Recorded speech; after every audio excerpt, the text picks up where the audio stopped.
Next up, Sam Kamel from iinside. Sam.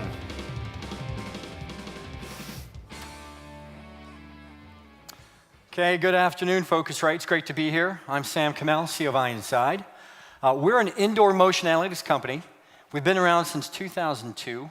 We're based in Orange County. We were literally started by a couple of rocket scientists who used to work at Rockwell and NASA, and were instrumental in creating the GPS technologies that we all take for benefit. After that major accomplishment, they started iinside and wanted to take the GPS technology indoors. So we're a group of data scientists and engineers, and on weekends when we're not working, we're going to Disneyland or surfing it up at Huntington Beach.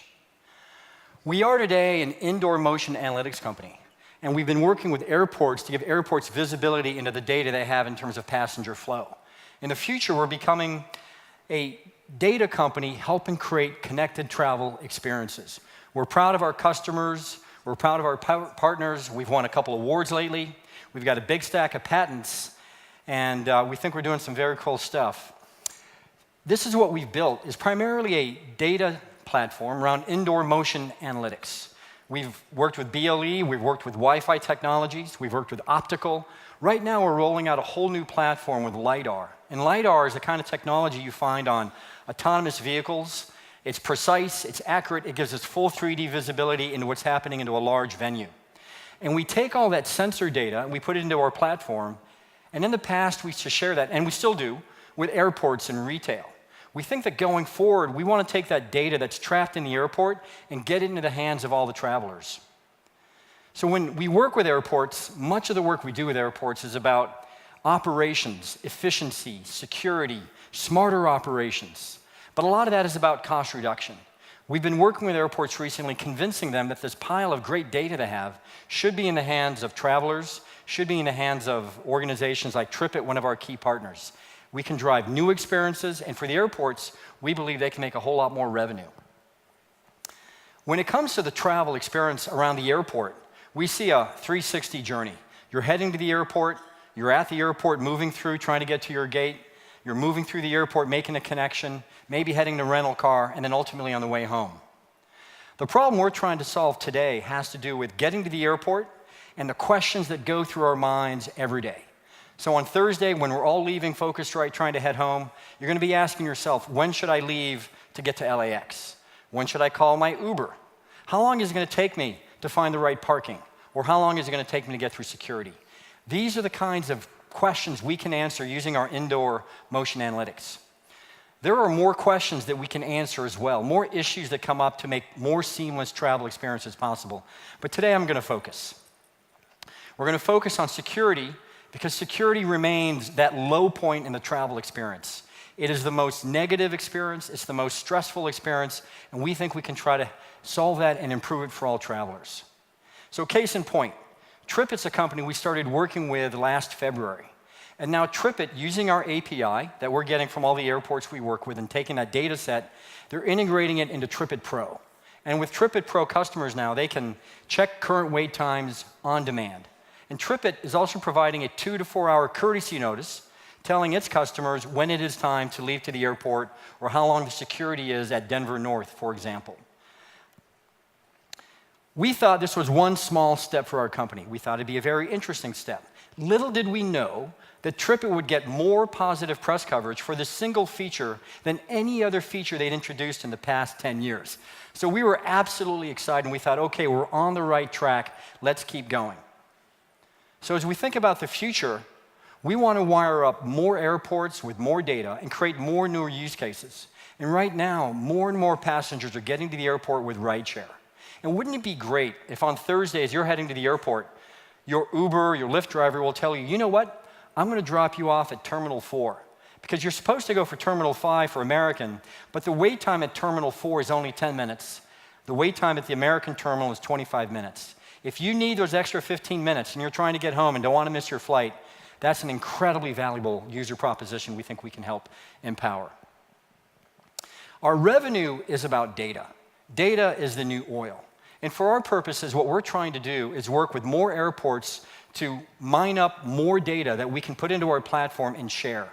And we want to share that with the demand side, or the partners in the travel ecosystem who can come up with new, more cool, more creative use cases for how to make travel more seamless. So at the end of the day, we're about data. We want to create great partnerships so we can create more usage for that data and drive revenue for airports. So in summary, we help create we help create and aggregate indoor motion data that empowers new personalized travel experiences. We provide airports a new source of revenue, and we're helping passengers get a better experience step by step. Thank you. Thank you very much, Sam. Off the stage, Mike. Focus group, thumbs up or thumbs down? Is it all green? Universal. Jeff, let's go to you first. Well, I agree. You're doing some very cool stuff. And you know, as a traveler, I'd love to have this information. As someone who has a corporate booking tool, I'd love to provide this information to my customers. My one concern is, you know, like always, who's going to pay for it? I see it the type of thing from the traveler standpoint. You know, it's kind of like Waze, like, oh, this is awesome, this is really cool. Would you pay for it? No. As the booking tool provider, I would see we would have to pay for this, and it's a nice value add.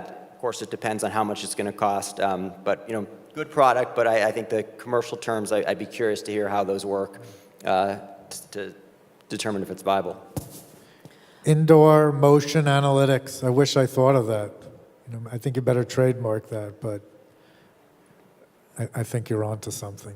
Yeah. I think it's Go ahead. I think it's amazing as somebody who has paid for both TSA and Clear, because depending upon the line, I think it's a great value to just try and get through that airport and as quickly as possible with as less hassle. And to the extent that the airports are actually going to use it to look at other operational components, they could use it at those gates where you've got 4 gates right in the corner and there's 4,000 people trying to board the flight all at the same time. I think it's great. So well done.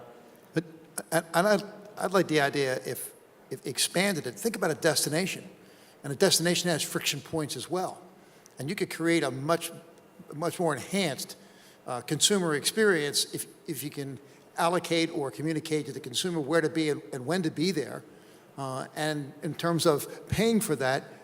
In essence, in that circumstance, my experience is better because I am going to be at the right place and I'm going to avoid friction points.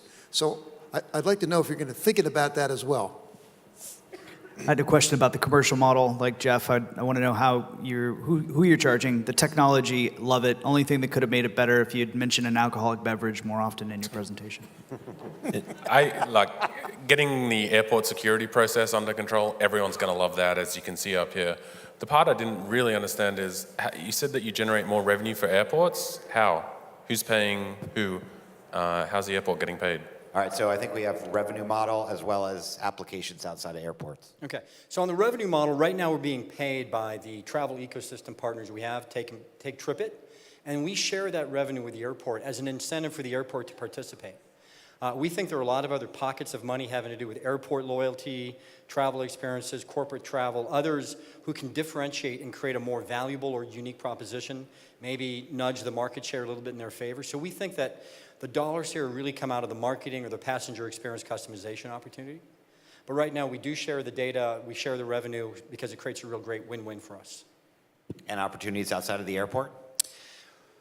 We are so focused on the immediate, but we do see that full journey traveling to somewhere and heading back home. So we're not going to stop, but I don't have all the answers for you today.